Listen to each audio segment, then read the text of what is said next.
Welcome back to Homestead Dreaming. I'm Kira, and today I'm going to tell you how I more than tripled my seed starting potential by turning completely unused space into a wonderful grow room.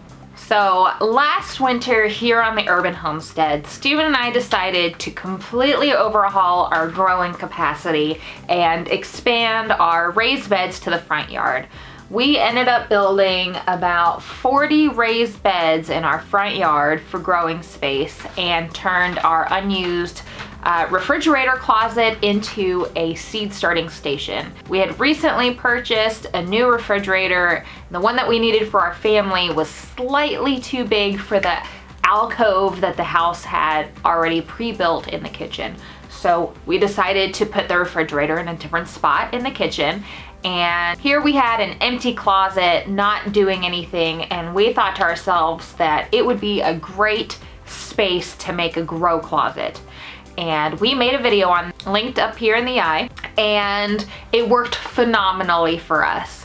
However, we've realized that we need more seed starting space to accommodate our larger garden size. So as I started to realize that my garden filling needs were starting to outgrow our small little grow closet, we decided that we would sit down and brainstorm some ideas on where else we could possibly put a larger grow space or a second grow space. So the real hurdle, the real dilemma was trying to figure out where exactly we could put more shelves and lights that, one, wasn't going to freeze, two, was within a close proximity of power, and three, wouldn't ruin the original hardwood floors of the house. We have a house that was built in 1912 and it has the original hardwood floors from 108 years ago, and ruining them with water dribble did not seem like what we wanted to do. We have a somewhat large family, 3 children, 2 adults, and part of the time I have my mother who comes and stays with us for a few months at a time. So our options for secondary grow space is kind of limited. We could clear out an extra closet and set up shelves in there. The issue with that particular idea is that none of our closets have power already run to them, so we would have to run extension cords for the lights to properly work in a closet. Another issue that I had with clearing out a closet was that we live in an 108-year-old house with original hardwood floors, and the idea of mixing 108-year-old hardwood floors with water did not really appeal to me too much, so that idea went out the window. We didn't have an extra bedroom or an extra space like that we could spare for a grow room, and we don't have a basement. But what we do have is a sunroom. It's spacious, it's near the garden, which is ideal for starting seeds and being able to easily transport seedlings in and out and gardening supplies in and out. And the flooring in here is meant for a porch because it was originally just a covered porch that the previous owners had closed in with windows. But there was one major issue. It's not temperature controlled at all. No insulation, no heat, and no air, no ventilation, and none of these windows open for any sort of a breeze.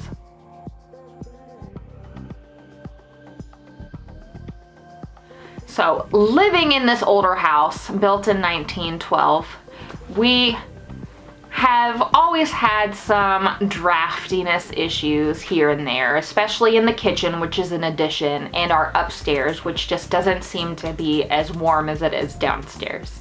So we have had a few different types of space heaters to help mitigate that, and the one that was in our kitchen is a oil-filled radiator, and we decided to see if we could plug up the gap underneath our front door here in the sunroom and put the space heater to see if it could keep temperature.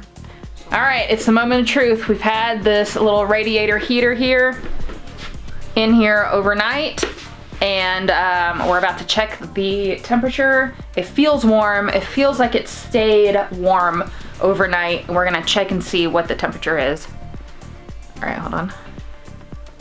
What does that say? Oh, 78 degrees.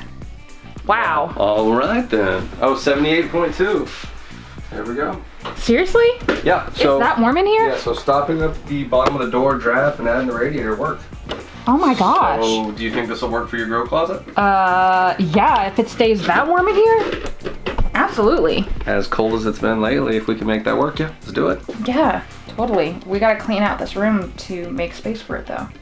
True, true. Okay, so we'll work on cleaning it out and then get some metal racks and some grow lights and make some magic happen. Because no matter what, you're not really gonna get sunlight until at least 2 in the afternoon, just the way the sun's built and the porch covers it. Yeah, no, it can't be used as a greenhouse at all. It doesn't get enough sun. But with lights. Ooh, this gives me an excuse to get solar panels for here and control us with solar power. Yes. Okay, Recycle, reduce, reuse. All right. Captain Planet's coming for you. let's do it. So the best possible outcome has occurred. We have been able to keep this room at a stable temperature, comfortable enough for us to enjoy it, as well as seedlings to be able to sprout and thrive. And that was the most important and biggest hurdle that we had to this room. I got it all cleaned up, so I'm gonna vacuum. This up. So after the revelation that we were able to keep this room at a proper temperature, we cleaned it all out of all the clutter, bought some shelves and set up some lights, and we're still expecting to get a few more lights in the mail very soon to further expand our grow space here in the sunroom. And we are so excited to have seed starting season upon us. We've got a few seeds already started for our cold weather garden that you got to see last week. If you haven't seen that video, take a look at that video right here. Soon, we'll be starting onions, leek, and peppers and tomatoes in just a few short weeks.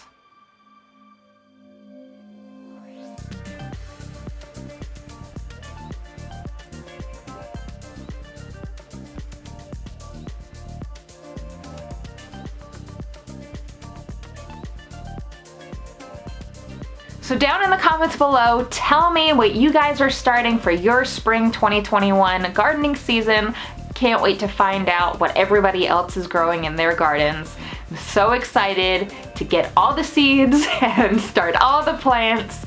And I'm so glad that you were here to share this story with me, and I hope to catch you on the next one. So don't forget to subscribe and hit that notification bell so that you don't miss the next upload. Thanks for watching, guys.